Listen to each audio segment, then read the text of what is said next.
नमस्कार दोस्तों, स्वागत है आपके के नर्सिंग क्लासेज में। और आज का जो हमारा टॉपिक रहने वाला है वो है एनीमा। ये एक फंडामेंटल का एक टॉपिक है जो कि एग्जाम के पॉइंट ऑफ व्यू से काफ़ी इंपॉर्टेंट है। ठीक है, कई बार इससे एग्जाम में क्वेश्चन पूछे जा चुके हैं। तो सबसे पहले एनीमा की बात करेंगे तो उसमें बात करेंगे डेफिनेशन की। तो डेफिनेशन में क्या है, ये एक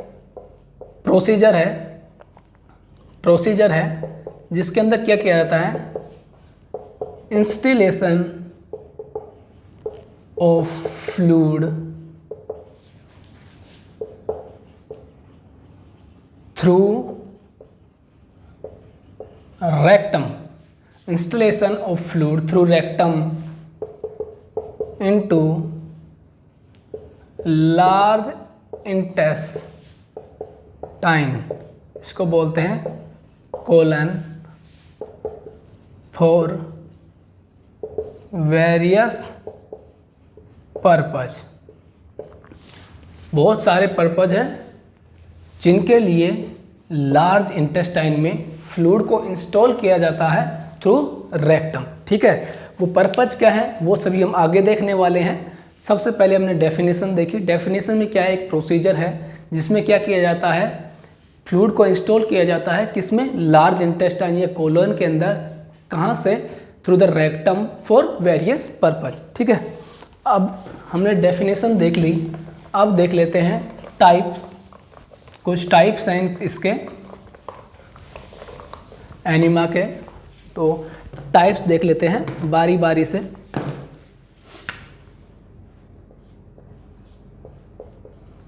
टाइप्स,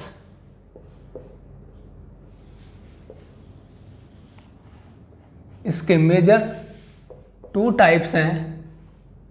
फर्स्ट है इवेक्वेंट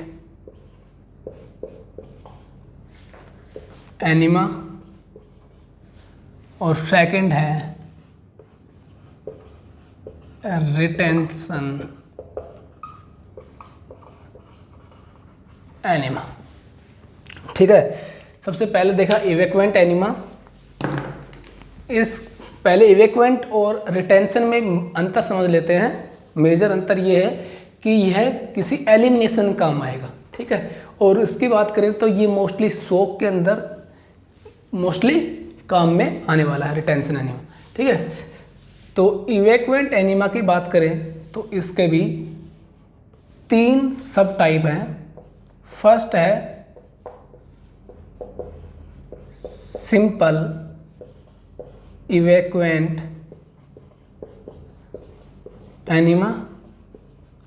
सेकंड होने वाला है वो है कोल्ड या आइस एनीमा। और थर्ड बात करें तो थर्ड है मेडिकेशन एनीमा।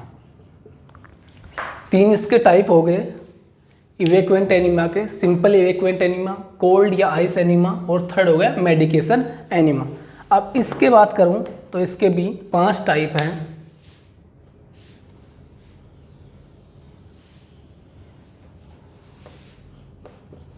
फर्स्ट है परगेटिव एनीमा। ठीक है, फर्स्ट है, इसको मैं इधर लिख देता हूँ फिर वो आएंगे नहीं।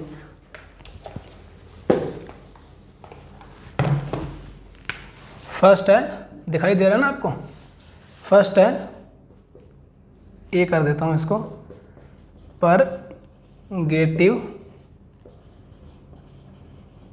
एनीमा।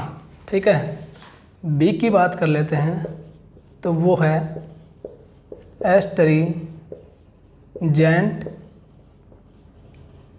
एनीमा। ठीक है, थर्ड बात कर लेते हैं, थर्ड सी कार्मिनेटिव या इसको बोलते हैं एंटी स्पाज्मोडिक एनीमा। कार्मिनेटिव या एंटी स्पाज्मोडिक एनीमा। ठीक है, अगर मैं डी की बात करूं तो डी है एंथैलेमेटिक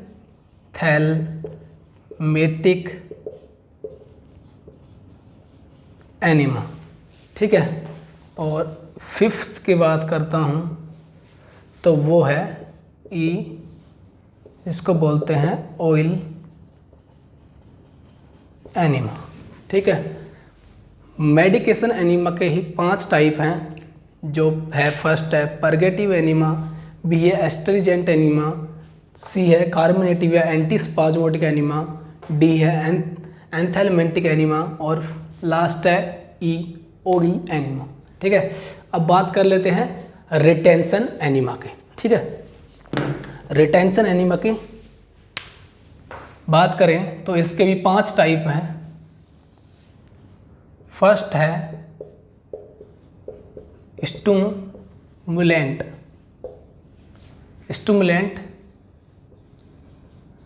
एनिमा, ठीक है। सेकंड है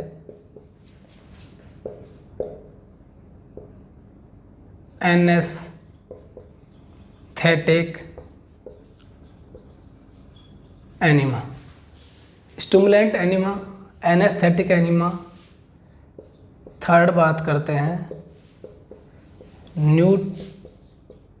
न्यूट्रेटिव एनिमा। फोर्थ बात करते हैं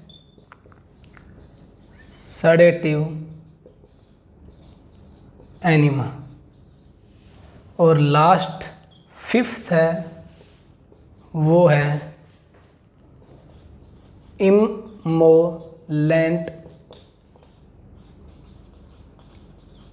इमोलेंट एनिमा। ये थे टाइप्स, बहुत ही इजी टाइप्स हैं, याद आपको रखने हैं। 2 से 3 बार आप इनको पढ़ोगे, बार बार लिखोगे तो आपको याद हो जाएंगे। टाइप्स में इसके मेन 2 टाइप हैं, इवैक्यूएंट एनिमा और सेकंड है रिटेंशन एनिमा। इवैक्यूएंट एनिमा के 3 टाइप हैं, सिंपल इवैक्यूएंट, कोल्ड या आइस एनिमा। थर्ड बात करते हैं तो मेडिकेशन एनिमा। तो जो मेडिकेशन एनिमा है उसके भी 5 टाइप हैं, परगेटिव, एस्टरीजेंट, कार्मिनेटिव एंटीस्पाज्मोटिक, एंथैलेमेटिक और ऑयल एनिमा।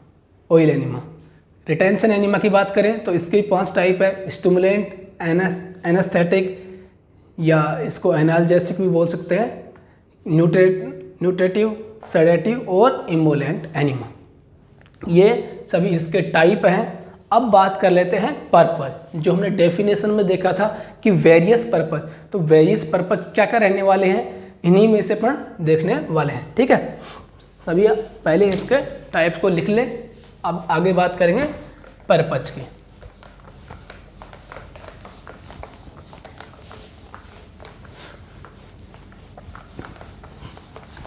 पर्पस देखने वाले हैं।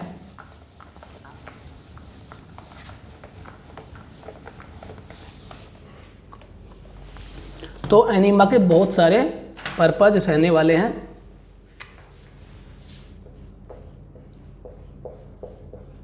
पर्पस देखते हैं। पर्पस की बात करें तो पहला है सिंपल इवैक्यूएंट एनिमा। तो इसका क्या पर्पस होता है, to elimination of faecal material या यूज इन कॉन्स्टिपेशन, ठीक है। अगर किसी को कॉन्स्टिपेशन है, उसका फीकल मटेरियल बाहर नहीं आ रहा, तो सिंपल इवैक्यूएंट एनिमा उसके फीकल मटेरियल को एलिमिनेट करने में काम आने वाला है। सेकंड में बात करूं कोल्ड या फिर आइस एनिमा की, तो उसके अंदर कोल्ड या आइस एनिमा का क्या काम होता है, अगर हाई ग्रेड फीवर है तो उसके अंदर रेड्यूज या decrease reduce temperature, reduce body temperature, ठीक है। बात करते हैं थर्ड पर्पज की, तो वो क्या है, परगेटिव एनिमा। परगेटिव एनिमा का क्या काम रहने वाला है, to induce peristaltic movements, to induce peristaltic movements को इंड्यूस करवाने में काम आता है परगेटिव एनिमा। फोर्थ बात करते हैं एस्टेरिजेंट। एस्टेरिजेंट एनिमा का क्या काम रहने वाला है, तो ये करेगा डिक्रीज इंटेस्टाइन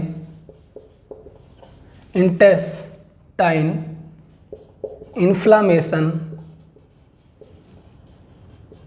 जो इन्फ्लामेशन हो रही है इंटेस्टाइन पे, उसको डिक्रीज करेगा और ब्लीडिंग को प्रिवेंट करने वाला है। ठीक है, नेक्स्ट बात कर लेते हैं फिफ्थ पॉइंट की। ये पर्पज बहुत ज़्यादा इंपॉर्टेंट है, इन्हीं पर्पज से ही क्वेश्चन मोस्टली पूछे जाते हैं। ठीक है, तो इनको ध्यान से देखते रहें। फिफ्थ बात कर लेते हैं कार्मिनेटिव या एंटी स्पाज्मोडिक। ठीक है, तो यह फ्लैटस को बॉडी से बाहर निकालने वाले हैं, टू फ्लैटस। और अगर किसी में एब्डोमिनल गैस हो रही है,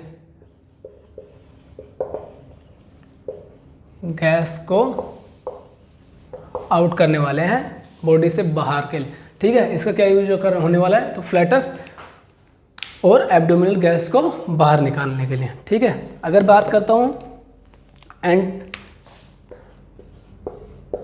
एंथैलेमेटिक की, एंथैलेमेटिक तो ये जो इंटेस्टाइन में के अंदर वॉर्म्स हो गए हैं, ठीक है, वॉर्म्स हो गए हैं, उनको किल करने के लिए, टू किल इंटेस्टाइनल वॉर्म्स।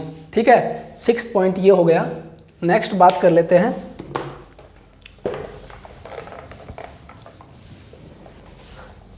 एंथैलेमेटिक की हो गया। अब बात कर लेते हैं 7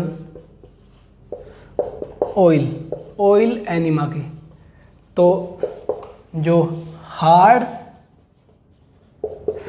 फिकल मटेरियल को क्या करने में, सॉफ्ट करने में यह यूज में आने वाला है ऑयल एनिमा। ठीक है, नेक्स्ट बात करते हैं, तो वो है anaesthetic enema to give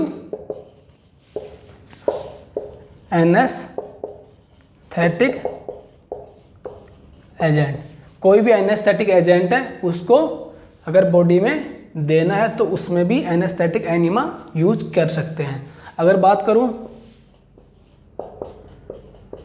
nutritive enema, तो यह है एनिमा टू गिव न्यूट्रिशन। अगर बॉडी के अंदर न्यूट्रिशन देना हो तो उसके अंदर न्यूट्रेटिव एनिमा भी यूज कर सकते हैं। अब बात कर लेते हैं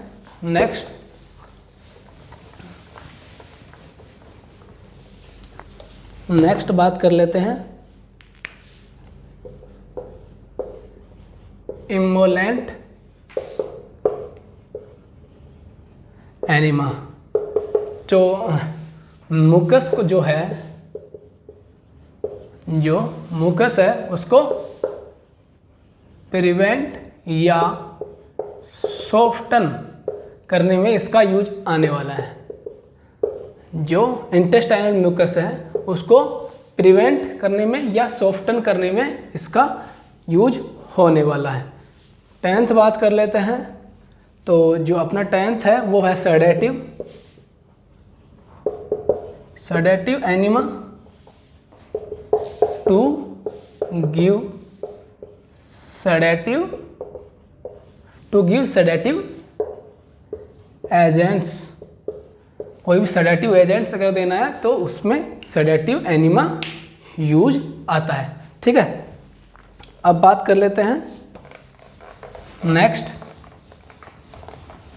नेक्स्ट कुछ एक आधा और पर्पज है वो भी देख लेते हैं। अगर मैं बात करूं बेरियम एनिमा के, तो बेरियम एनिमा किसके लिए यूज किया जाता है? बेरियम एनिमा जो है वो कोलोन की स्टडी में किया जाता है। कोलोन का अध्ययन करना होता है, उसके अंदर बेरियम एनिमा दिया जाता है टू स्टडी या डायग्नोसिस। कोई कोलन के अंदर कोई डिजीज है उसके अंदर यह बेरियम एनिमा दिया जाता है टू स्टडी ऑफ कोलोन, या स्टडी या फिर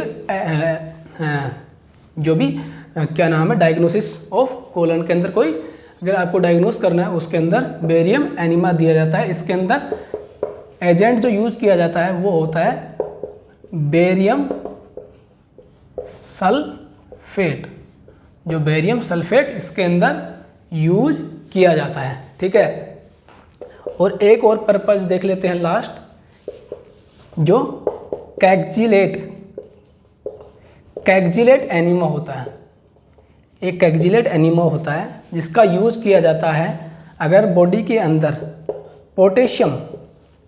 पोटेशियम अगर बढ़ गया है। ठीक है, मतलब हाइपर कैलेमिया में।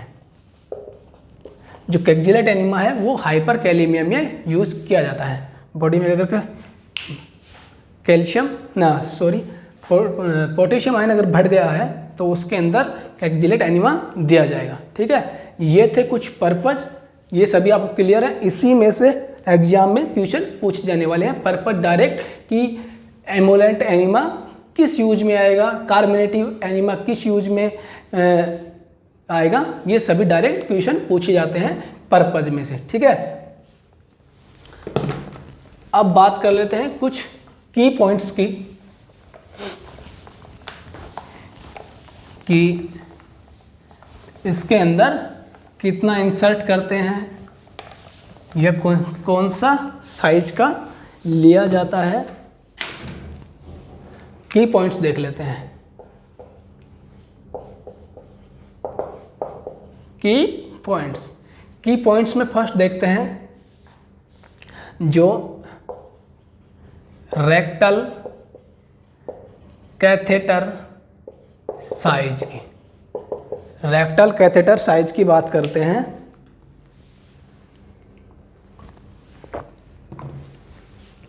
रेक्टल कैथेटर साइज की बात करते हैं तो जो साइज होने वाला है वो एडल्ट, चाइल्ड और इन्फेंट्स के लिए ये अलग अलग होने वाला है।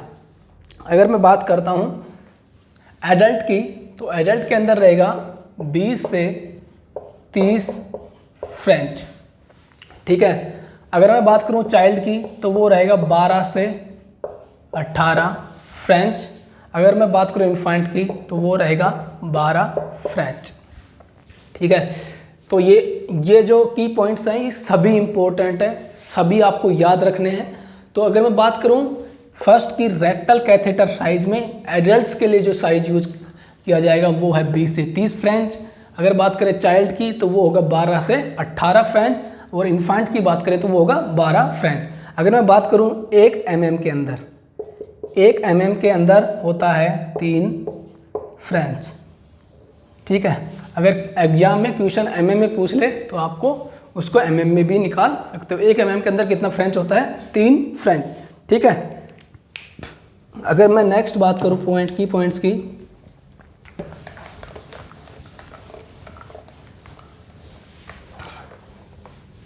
नेक्स्ट बात करते हैं ट्यूब इंसर्शन की, कि कितनी ट्यूब इंसर्ट करने वाले हैं। तो ट्यूब इंसर्ट की बात करें तो ये भी 3 एडल्ट, चाइल्ड और इन्फेंट। ठीक है, ये ठीक है। अगर मैं बात करूं सेंटीमीटर में, ठीक है, तो सेंटीमीटर को डिनोट करने वाला हूं एक डॉट से, और याद रखना इंच को अगर मैं इंच लिखूंगा तो उसको डबल डॉट। मैं नहीं, ये एग्जाम के अंदर भी कई बार डायरेक्ट इंच या अपने को सेंटीमीटर लिखा हुआ नहीं मिलता, एक डॉट लिखा हुआ आता है, जैसे कि 5 ऊपर एक डॉट, तो ये सेंटीमीटर को डिनोट कर रहा है। अगर 5 के ऊपर 2 डॉट लगे हुए हैं तो ये डिनोट कर रहा है इंच को। ठीक है, तो आप इनको भी याद कर सकते हो। ठीक है, अगर मैं इनके वैल्यू की बात करूं तो एडल्ट के अंदर रहेगा ये 3 से 4 इंच, चाइल्ड के अंदर बात करें तो ये रहेगा 2 से 3 इंच, और इन्फेंट की बात करूं तो वो 1.5 इंच। ठीक है, कितना ट्यूब इंसर्ट करना है? एडल्ट की बात करूं तो वो रहेगा 3 से 4 इंच, चाइल्ड के अंदर रहेगा 2 से 3 इंच, और इन्फेंट की बात करें तो 1.5 इंच। तो अगर मैं बात करूं 1 इंच की बात करूं तो 1 इंच के अंदर रहता है 2.5 सेंटीमीटर। इसके अंदर अगर आप सेंटीमीटर में निकालना हो तो आप सेंटीमीटर में भी निकाल सकते हो। ठीक है, सिंपल 2.5 से गुणा कर दोगे तो वो सेंटीमीटर में हो जाएगा। इससे पहले अपन ने देखा था 1 mm में 3 फ्रेंच होते हैं। ठीक है, ये सभी आपको याद रखना है। ठीक है, तो आपने देख लिया ट्यूब इंसर्ट कितनी करनी है। ठीक है, अगर नेक्स्ट बात करूं मैं,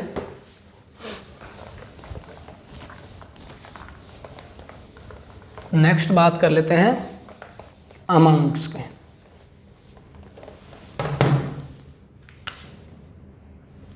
अमाउंट्स की बात कर लेते हैं।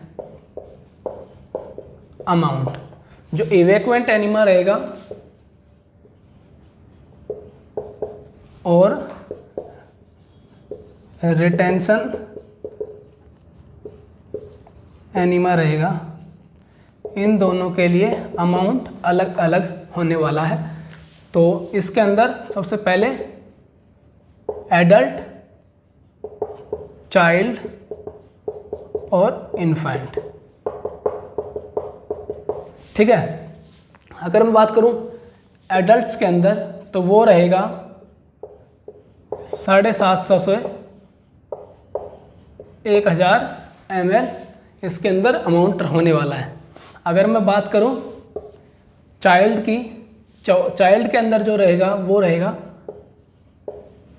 500 ml, और इन्फेंट की बात करें तो वो रहेगा लेस देन 250 ml। ठीक है, इवैक्यूएंट की बात कर ली तो एडल्ट के अंदर जो रहेगा वो 750 से 1000 ml, चाइल्ड के अंदर 500 ml, और इन्फेंट के अंदर लेस देन 250 ml। ठीक है, नेक्स्ट बात करूं रिटेंशन की तो इसके अंदर भी एडल्ट, चाइल्ड और इन्फेंट। ठीक है, तो एडल्ट की बात करूं तो ये होने वाला है 100 से 150 ml। चाइल्ड की बात करूं तो वो रहेगा 50 से 100 ml, और इन्फेंट की बात करें तो वो रहेगा लेस देन 50 ml। ठीक है, अमाउंट में देख लिया अपन ने। इवैक्यूएंट में एडल्ट्स की बात कर ली। एडल्ट्स की बात करें तो 750 से 1000 ml। ठीक है, और तो चाइल्ड की बात करें तो वो 500 ml, इन्फांट की बात करें तो लेस देन 250 ml। कहीं कहीं ये 500 से 1000 ml भी देखने को मिल सकता है। यहाँ पे आपको 250 से 500 ml भी देखने को मिल सकता है, ठीक है। तो लेकिन एग्जैक्ट बात करें तो वो रहेगा 750 से 1000। चाइल्ड की बात करें तो 500 ml, इन्फांट की 250 ml से कम। रिटेंशन एनीमिया की बात करें तो एडल्ट के अंदर रहने वाला है 100 से 150 ml, और चाइल्ड की बात करें तो 50 से 100 ml, और इन्फांट में लेस देन 50 ml, ठीक है। अमाउंट सभी के क्लियर हैं। अब नेक्स्ट बात कर लेते हैं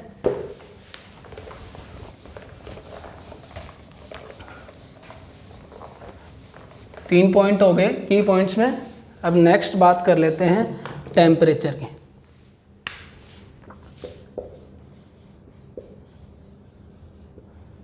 टेम्परेचर कि जो एनीमा दिया जाएगा उस एनीमा का टेम्परेचर क्या रहने वाला है, तो ये भी अलग अलग होने वाला है।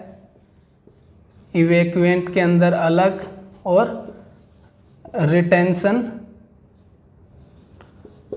के अंदर अलग। इवैक्यूएंट के अंदर भी ये अलग अलग देखने को मिलेगा। एडल्ट, चाइल्ड और इन्फांट सॉरी। तो एडल्ट्स के अंदर रहेगा, ये रहेगा 105 से 110 डिग्री फ़ारेनहाइट इसका टेम्परेचर, और चाइल्ड और इन्फांट का रहेगा 100 डिग्री फ़ारेनहाइट, ठीक है। अगर मैं बात करूं रिटेंशन की तो ये 2 स्टार, ठीक है। बहुत बार एग्जाम में क्वेश्चन पूछा जाए रिटेंशन एनीमा का टेम्परेचर एट बॉडी टेम्परेचर, तो इसका टेम्परेचर रहने वाला है एट बॉडी टेम्परेचर। टेम्परेचर जो कि 4th पॉइंट था की पॉइंट, तो टेम्परेचर देख लिया। इवैक्यूएंट एनीमा के अंदर एडल्ट्स का जो रहेगा वो है 105 से 110 डिग्री फ़ारेनहाइट, चाइल्ड और इन्फांट का रहने वाला है 100 डिग्री फ़ारेनहाइट, और रिटेंशन में एट बॉडी टेम्परेचर। अगर मैं बात करूं हाइट की, हाइट की बात करें तो हाइट के अंदर इवैक्यूएंट एनीमा जो है, इवैक्यूएंट एनीमा, ठीक है, और रिटेंशन एनीमा की दोनों की अलग अलग हाइट रहने वाली है। इवैक्यूएंट एनीमा की हाइट की बात करें तो वो रहेगी लेस देन 18 इंच, और रिटेंशन एनीमा की बात करें तो वो रहेगी मोर देन 8 इंच, ठीक है। अगर मैं इसको सेंटीमीटर में बदलना हो तो अभी आपको बताया था 1 इंच के अंदर कितना 2.5 सेंटीमीटर, 18 दूनी 36, 36 और 9 45 सेंटीमीटर। तो इसमें आ गया लेस देन 45 सेंटीमीटर, और 8 दूनी 16 और 4 20, तो ये हो गया 20 सेंटीमीटर से मोर देन, ठीक है। तो हाइट की बात कर लिए अपन ने, ठीक है, 5th जो पॉइंट्स था। अब बात कर लेते हैं बहुत ज़्यादा इम्पोर्टेंट पोजीशन की। सबसे इजी क्वेश्चन और सबसे ज़्यादा बार पूछे जाने वाला क्वेश्चन यही है कि एनीमा देते समय पोजीशन क्या होनी चाहिए। 5th point, position 5 star. हर बार ये क्वेश्चन देखने को मिलता है, बहुत इजी क्वेश्चन है, ठीक है। तो पोजीशन क्या रहेगी मरीज की, वो होगी लेफ्ट लेटरल या सिम्स पोजीशन, ठीक है। तो मरीज की क्या पोजीशन रहने वाली है, वो है लेफ्ट लेटरल या फिर सिम्स पोजीशन रहने वाली है, ठीक है। अगर मैं बात करूं, अगर किसी मरीज के अंदर 6 की पॉइंट की बात कर लेते हैं, एब्डोमिनल क्रैम्प्स या फिर पेन हो रहा है, कंडीशन आ गई एग्जाम में, क्वेश्चन आया कि किसी मरीज को एब्डोमिनल क्रैम्प्स हो रहा है या पेन हो रहा है, तो उसके अंदर अपन एनीमा देंगे या नहीं देंगे, वो तो इसके अंदर क्या करने वाले हैं अपन, क्या करने वाले हैं, hold the enema for 30 second, 30 second के लिए होल्ड करने वाले हैं, देन री इंसर्ट। 30 सेकेंड के लिए होल्ड किया, उसके बाद पुनः उसको री इंसर्ट कर दिया, तो एब्डोमिनल क्रैम्प्स में ये देखने को मिलेगा। नेक्स्ट बात कर लेते हैं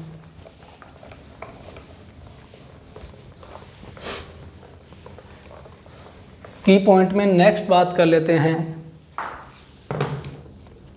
कॉन्ट्राइंडिकेशन।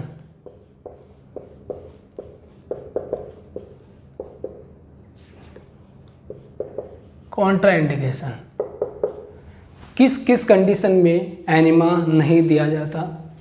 तो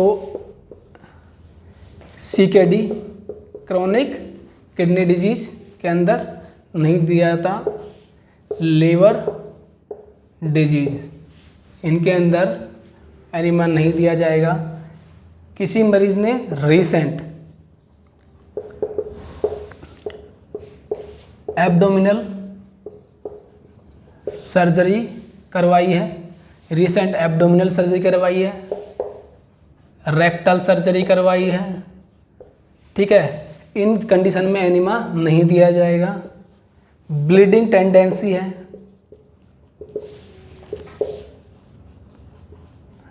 किसी मरीज को ब्लीडिंग टेंडेंसी है, उसके अंदर एनिमा नहीं दिया जाएगा। किसी मरीज को कार्डियक डिजीज है, कार्डियक डिजीज है तो उसके अंदर क्या हो सकता है, एनिमा दिया या एनिमा देते ही वेगस नर्व स्टिमुलेट हो गई, तो उस मरीज को भी, कार्डियक डिजीज वाले को भी एनिमा नहीं दिया जाएगा। या कोई सीवियर एनीमिया का पेशेंट है, उसके अंदर भी एनिमा नहीं दिया जाएगा। नेक्स्ट बात कर लेते हैं एपेंडिसाइटिस हो रहा है, उस मरीज के अंदर भी एनिमा नहीं दिया जाता। प्रेगनेंसी के अंदर भी एनिमा, प्रेगनेंसी में एनिमा को अवॉइड किया जाता है। तो ये सभी कॉन्ट्रा इंडिकेशन थे जिसके अंदर एनिमा नहीं दिया जाता। तो आज अपन ने डेफिनेशन पढ़ी, उसके बाद टाइप्स पढ़े, सभी टाइप्स का पर्पस देखा डिटेल में, कुछ की पॉइंट्स थे, ठीक है, लेंथ की बात की, अपने साइज की बात की, पोजीशन की बात की, ठीक है, ये सभी अपन ने देख लिए। अब नेक्स्ट जो क्लास होगी, जो सेकंड क्लास इसकी रहने वाली है, वो सभी बारी बारी से जितने भी टाइप थे उन डिटेल में पढ़ने वाले हैं, ठीक है। आज की अगर आपको क्लास पसंद आई हो तो वीडियो को लाइक कर दें और अपने चैनल को सब्सक्राइब करें और सभी दोस्तों के साथ शेयर करें, ठीक है। धन्यवाद।